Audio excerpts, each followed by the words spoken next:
to be asked to come up to Washington to brief the sitting CIA director as a civilian on a subject because the president and he were being denied access. What the public isn't being told is that we have in fact figured out how those objects operate, and that would give us an entirely new and advanced civilization where we would not need fossil fuels, oil or gas or coal and nuclear power. I was doing this as a doctor, sort of shuttling up from North Carolina, where I was chairman of emergency medicine at the hospital, up to DC. So it sort of got organically sort of overtook my medical career, but over a number of years. So I'm retired from emergency medicine now. I'm not in the ER.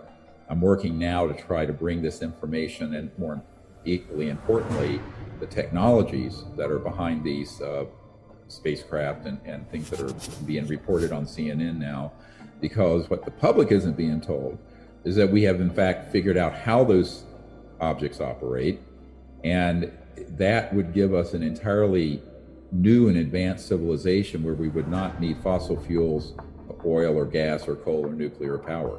So it's a very big story. Most people think the secrecy around this is because the government has just been incompetent. That's not true. That narrative is a false narrative. The true narrative is that, I will quote from a top secret memo released during the past few decades, but it was dated 1951, and it stated that the subject was the most classified matter in the US government, exceeding the classification of the development of the hydrogen bomb, I'm quoting. So in order for our civilization to move forward significantly, we're going to have something better than solar panels and windmills. And the good news is we have it. The bad news is there are sociopaths who are in super secret projects that don't want us to have it. And our civilization has been greatly harmed, not to mention our environment and biosphere. So a lot of people think this is about aliens. I said, no, it's not about ETs. It's about humans, and how are humans going to get out of the conundrum we're in, which is a very serious problem, and move forward as a civilization instead of sliding backwards. In 1998, my group, working with constitutional attorney Daniel Sheehan, that's in our new documentary, Close Encounters of the Fifth Kind, which is up on all the platforms now. He and I looked at this issue, and if you have a minute to hear me out, what happened, I don't know if you can imagine the strange predicament a doctor is in, whose, of course, uncle was one of the pioneers in aerospace with Northrop Grumman working on the Apollo mission, to be asked to come up to Washington to brief the sitting CIA director as a civilian on a subject because the president and he were being denied access. Now let me repeat this. The president of the United States and the director of the CIA were being denied. Now I have a FedEx letter from the person setting up this meeting between me and the CIA director, Woolsey, that states that they had inquired about this subject, they knew there were programs going on, highly classified, and they were denied access to it. I didn't believe that could be true. I thought this was a bad John le Carre novel. And when I got up to DC and met with the director of the CIA, I realized nobody was joking, that this is absolutely true. That's when I realized in December 1993 that our country, the Constitution, the rule of law had completely run off the rails, at least in this specific area.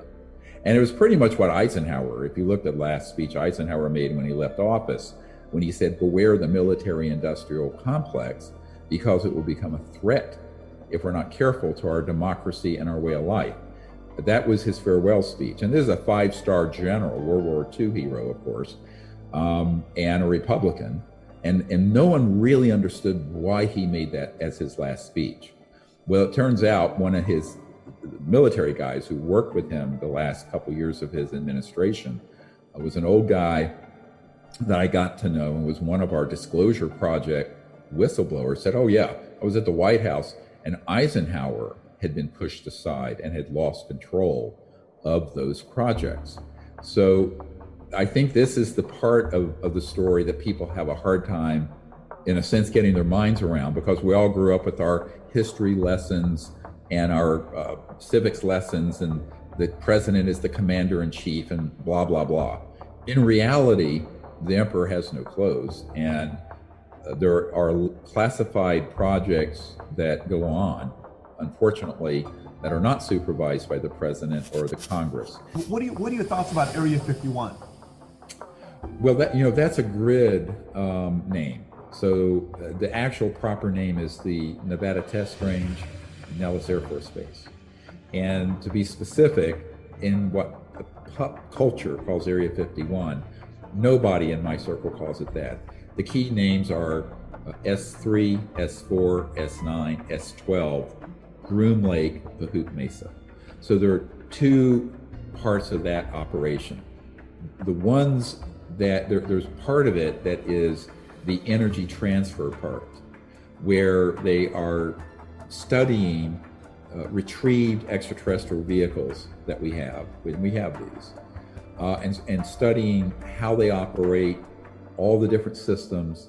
And then there's another part of it where they are building up human, let's call it reverse engineered, as close as we can get, versions of those. So there are two sets of operations.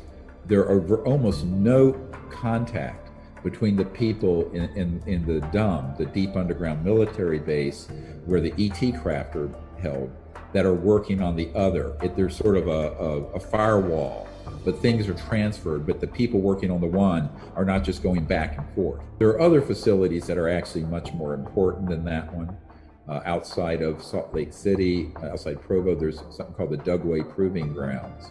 And there's a very large underground facility there that my team members have been to. There's an underground facility at Edwards Air Force Base and up in the high desert of California and near Palmdale and Lancaster, and the Lockheed Skunk Works. And the really key facilities there are all also underground.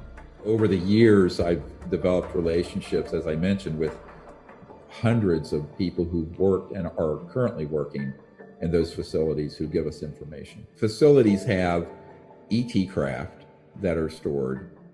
Out from that base underground is a facility where there are 9 different ET craft that over the years have been retrieved, and a number of bodies that are stored there. Living? Are they living? Living aliens? No, they're all dead. No, they're all dead. They're all dead. Yeah. So we don't have any living aliens at any of our locations that you know of? If there are any currently, I don't know about it. I do know that one that lived and survived after the so-called Roswell event, which actually did happen, but it's not what you think. It's not what you've been told. But one of them did live at least until 1951.